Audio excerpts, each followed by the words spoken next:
स्वारगेट परिसरातील साईबाबा मंदिराशेजारी असलेल्या भुयारी मार्गात सध्या घाणीचं साम्राज्य पसरलं। या मार्गात दारूच्या बाटल्या, ग्लास, कचरा आणि दुर्गंधीचं साम्राज्य पसरलं असून नागरिकांना या मार्गाने जाणं म्हणजेच एक प्रकारे शिक्षाच असल्याचं बोललं जातंय। या ठिकाणी रोजच्या रोज मद्यप्रेमी सर्रासपणे मद्यप्राशन करतात। एवढंच नव्हे तर काहींनी तर हा मार्ग सार्वजनिक शौचालयासारखा वापरायला सुरुवात केली आहे। परिणामी या परिसरात अस्वच्छता आणि आरोग्य धोका निर्माण झालाय। सदर ठिकाणी आमचे प्रतिनिधी दिनेश वडणे यांनी परिस्थितीचा आढावा घेतला असता या भुयारी मार्गातून ये-जा करणाऱ्या नागरिकांनी प्रशासनाच्या निष्क्रियतेबद्दल तीव्र नाराजी व्यक्त केली आहे।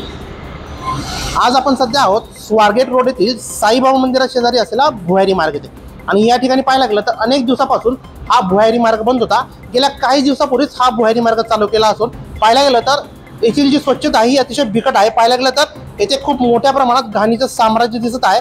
मोठ्या प्रमाणात नागरिकांनी इथे घाण आणून टाकण्यात आली आहे आणि एकंदरीत पाहायला गेलं तर इथं आपल्याला दारूच्या बाटल्या दिसत आहेत आणि एकंदरीत पाहायला गेलं तर या ठिकाणी जे ड्रेनेज आहे हे सुद्धा तुंबलेलं आहे।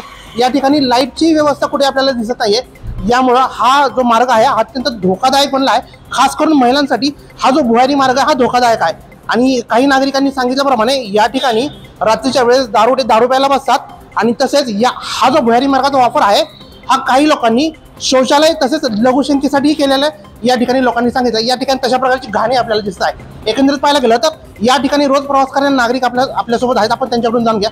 दादा, या ठिकाणी आपण रोज जाता, काय सांगणार या भुयारी मार्गाबद्दल आपण? नाही, लय कचरा असतो, घाण असते, कचरा असतो आणि रात्रीचं काय सुरक्षित नाही वाटत। दारू प्यायला बसतात? हो, मग आता हे बाटलं तुम्ही काढलं ना फोटो, हो बस। महिलांना सुरक्षित आहे का नाही? नाही ना, मग सांगतो ना, लेडीज चोरटे बोरटे असं तिथं रात्रीच्या वेळेस दारू बिरू पेट। लाईटची पण व्यवस्था नाही, एखादी कोटी लागते तर लागते, नाही तर लागतही नाही, महिना चालू लागत नाही। इथं पाहायला गेलं तर महानगरपालिकेकडून साफसफाई केली जात नाही, घाणीचं साम्राज्य। बरोबर, महानगरपालिकेचे कर्तव्य हे साफसफाई ठेवणं, एक सुरक्षा रक्षक ठेवणं। तिथं ड्रेनेज पण तुंबलेलं दिसत आहे, तिथं चालता सुद्धा येत नाही, एवढं घाण पाणी। हो बरोबर आहे, हो बरोबर आहे। एकंदरीत पाहायला गेलं तर आता आपल्यासोबत काही नागरिक होते जो या भुयारी मार्गाचा रोज वापर करत आहेत आणि अशा प्रकारे काही दिवसापूर्वीच पुणे महानगरपालिकेने हा भुयारी मार्ग चालू केला आहे आणि यानंतर या भुयारी मार्गाच्या देखभालीसाठी कोणतेही जे स्वच्छता कर्मचारी आहेत ते नेमले गेले नाहीत आणि खूप मोठ्या प्रमाणात या ठिकाणी पाहत आहोत घाण इथे पसरली आहे, दारूच्या बाटल्या आहेत।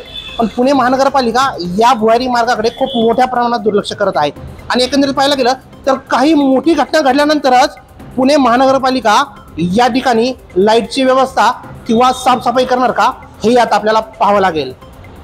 न्यूज अनकटसाठी मी दिनेश वडणे, धन्यवाद।